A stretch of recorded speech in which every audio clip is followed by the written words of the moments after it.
Oceanos subterrâneos gigantes. Cientistas norte-americanos encontram evidências de uma enorme reserva de água debaixo da superfície terrestre. A reserva subterrânea de água estaria localizada entre 400 e 660 quilômetros de profundidade, em uma área conhecida como Zona de Transição. Acredita-se que ela teria 3 vezes mais água do que os oceanos da superfície. As primeiras evidências dessa reserva surgiram em março. Em expedição em Juína, no Mato Grosso, os pesquisadores norte-americanos encontraram incrustadas em um diamante amostras inéditas do mineral ringwood. Esse mineral só pode ser formado abaixo da crosta, sob altíssima pressão e temperatura característica do manto terrestre. E por que esse material é importante? Porque pelo menos 1,5% de seu peso é água. Acredita-se que a zona de transição é composta por 60% de ringwood. Se o mineral é formado por água, isso significaria que há uma enorme reserva aquática nas profundidades do planeta. Cientistas já especulavam sobre a existência dessa reserva subterrânea, mas esta é a primeira prova de sua existência. O ringwood já havia sido encontrado em meteoritos, mas não havia registros de um mineral com origem terrestre. A descoberta poderia explicar por que a Terra é um planeta tão habitável e rico em água líquida. Esse estoque aquático teria atuado como amortecedor, mantendo o nível dos oceanos por centenas de milhões de anos. O próximo passo é buscar novas provas de água em outros diamantes para comprovar a hipótese de uma verdadeira reserva aquática no manto terrestre. As pessoas me perguntam, de onde teria vindo toda essa água então para inundar o dilúvio? Olha as perguntas interessantes. Você pega o Everest, que tem 8.000 e poucos metros acima do nível do mar, precisaria ter água para inundar pelo menos o Everest. A pergunta que eu faço é, mas tinha Everest naquela época? Você está assumindo que o Everest já existia. Ah, mas se você fizer um estudo geológico, você vai... Peraí, vamos conversar. Tem muitos detalhes que nós poderíamos tratar, o tempo não permite. Deixe-me colocar algo que é muito interessante, porque a Bíblia diz que águas vieram das profundezas. Eu sei que o Nordeste está precisando de muita água das profundezas, mas se vier toda a água que estava lá na época do dilúvio, inundaria todo mundo. De onde vem essa água? Que água é essa das profundezas? É muito interessante porque nós temos um trabalho feito bem legal com o pessoal lá da Rússia, na península de Kola, lá pertinho da Finlândia, lá em cima. Os caras fizeram um poço, perfuraram cerca de aproximadamente 12 quilômetros de profundidade e os russos encontraram algo fascinante lá embaixo. A 12 quilômetros de profundidade eles encontraram vodka, assim uma quantidade absurda. Acho que você não entendeu nada, né?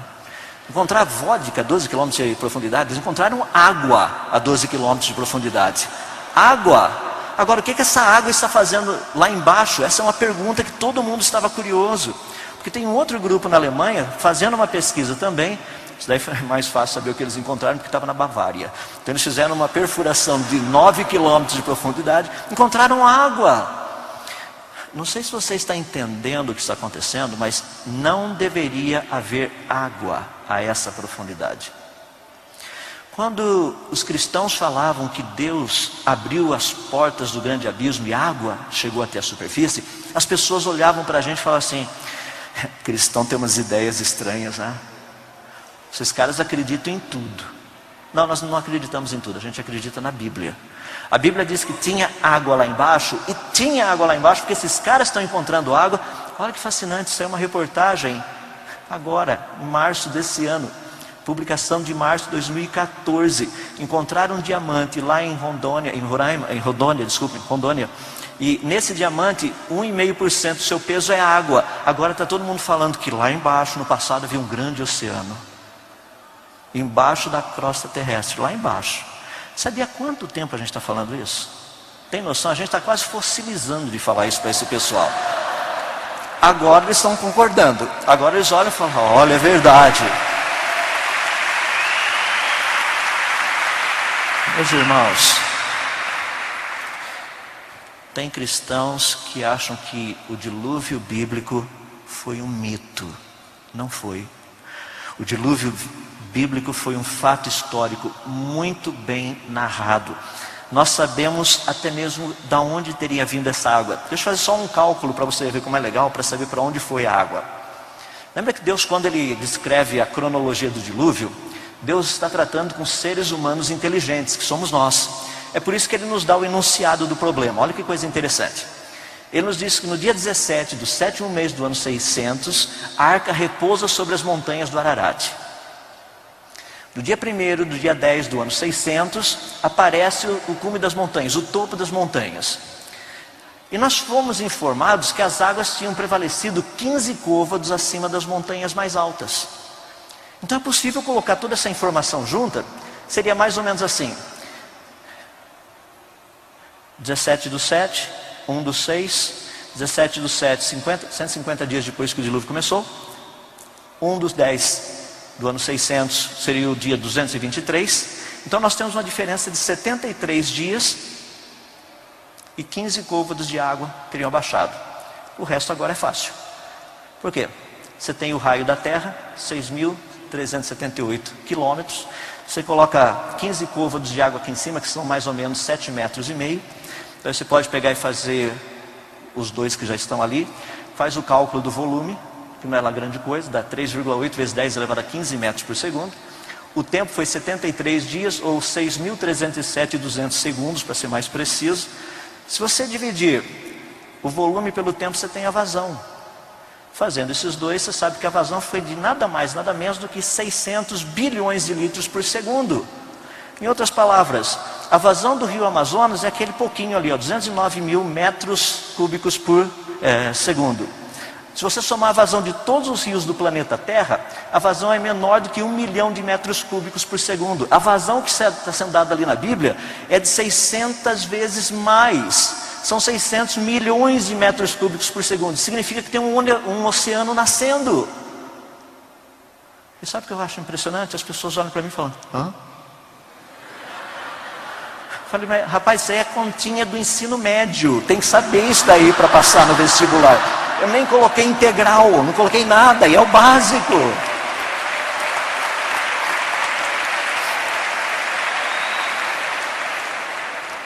Eu só quis dar alguns pontinhos para que nós soubéssemos o seguinte: o dilúvio foi um evento real na história do planeta Terra. Daí você chega e fala assim: mas como é que eu consigo juntar isso aí com aquele negócio lá que você falou, com uma ilusão de impunidade? É porque existe uma mensagem do relato bíblico. Eu quero que vocês entendam para nós podermos encerrar. Não é algo fascinante? É uma das coisas mais bonitas que eu conheço, muito bem bolada pelo Senhor Deus, fazer com que exista arco-íris. Só um pequeno detalhe: o fato de haver arco-íris, Deus dizer para Noé, dizendo assim, ó, vou colocar nas nuvens o meu arco, ou seja, o arco-íris, como um sinal de que eu não vou mais destruir a terra com água. Bem entendido, com água. Não disse com congresso, senado, isso é outra história. Com água. Água, tá? Agora, olha que coisa fascinante. Se Deus disse que Ele estava colocando nas nuvens o seu arco, é porque antes não tinha. O fato de não ter antes é porque não chovia. Não é interessante que Deus chega para Noé e diz assim: Noé, eu vou fazer chover. E Noé acreditou. Noé não tinha a menor ideia do que era chuva, mas ele acreditou. Se o Senhor disse que vai chover, para mim é suficiente. Vai chover então. Já vou fazer o barco, já vou começar. Com os irmãos, fala: meus irmãos, está na hora da gente sair do guarda-roupa. Pode sair do guarda-roupa. Fala: olha, eu sou cristão, creio no dilúvio, acredito que o dilúvio é verdadeiro, porque tem uma mensagem nele. A mensagem de Noé é uma mensagem muito importante para os nossos dias. Olha que interessante. Pela fé, Noé, quando avisado a respeito de coisas que ainda não se viam, movido por santo temor, construiu uma arca para salvar sua família. Por meio da fé, ele condenou o mundo e tornou-se herdeiro da justiça, que é segundo a fé. Noé creu em Deus. Ele falou assim: Senhor, o Senhor disse que o Senhor iria julgar esse povo que eu moro agora no meio deles. E eu acredito nisso. O Senhor disse que o Senhor iria fazer algo que nunca tinha sido feito antes. E eu acredito. Eu vou viver baseado nisso, Senhor Deus. O Senhor me mandou. Eu não vou discutir. O Senhor falou, está falado para mim. Essa é a atitude de Noé. Agora, sabe o que eu fico impressionado? Porque Jesus pega isso daí e Ele passa essa mensagem para a gente. A mensagem do Senhor Jesus é essa: vai e fala para esse mundo que eles não ficarão impunes. Do mesmo jeito que eu julguei no passado, eu irei julgá-los novamente. E eles precisam se arrepender, precisam mudar, precisam abandonar os seus pecados. Essa é a nossa mensagem para o mundo de hoje. Eu sei que muitas pessoas falam assim: não, mas eu não quero ofender as pessoas. Tá bom, deixa aí para o inferno então. Não, nós temos que avisá-los. Tem que falar: olha, o teu estilo de vida está errado, essa atitude está errada, isso aí é uma ofensa contra Deus, isso é contra a santidade do Senhor Deus, isso é contra a pessoa dele. Jesus disse o seguinte: como foi nos dias de Noé, assim também será na vinda do Filho do Homem. Pois nos dias anteriores ao dilúvio, o povo vivia comendo e bebendo, casando-se e dando-se em casamento, até o dia em que Noé entrou na arca. E eles nada perceberam, até que veio o dilúvio e levou a todos. Assim acontecerá na vinda do Filho do Homem. Meus irmãos, eu acho que isso deveria nos levar a pensar. Imagina o seguinte: o livro de Apocalipse é um livro espetacular. Vale a pena você ler. Não precisa entender todas as profecias, mas leia para você ter uma noção do que nos espera, das coisas que o Senhor Deus tem colocado ali. Algumas já aconteceram, porque João foi mandado escrever as coisas que ele tinha visto, as que eram e as que em breve iriam acontecer. Então tinha algumas coisas que João já tinha visto, outras que estavam acontecendo na época dele, outras que iriam acontecer depois.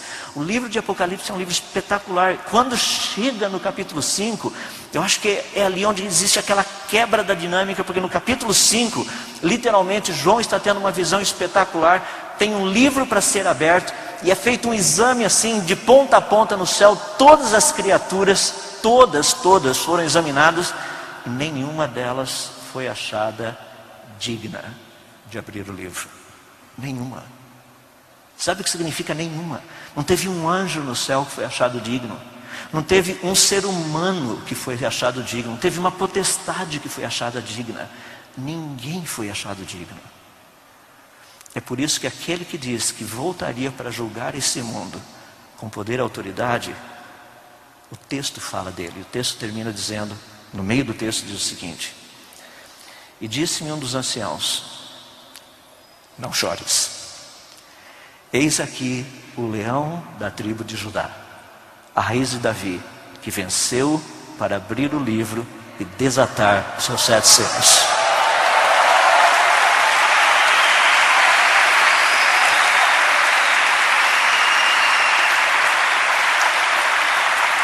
Meus irmãos, a impunidade talvez continue ainda por um bom tempo, talvez até mesmo durante a tua vida toda e a minha também. Mas o juiz virá julgar. E nós precisamos anunciar essa mensagem ao mundo. Fala do dilúvio, mostra cientificamente que o dilúvio é um fato histórico. Deixe com que as pessoas saibam que existe um Deus que vai julgar todas as coisas.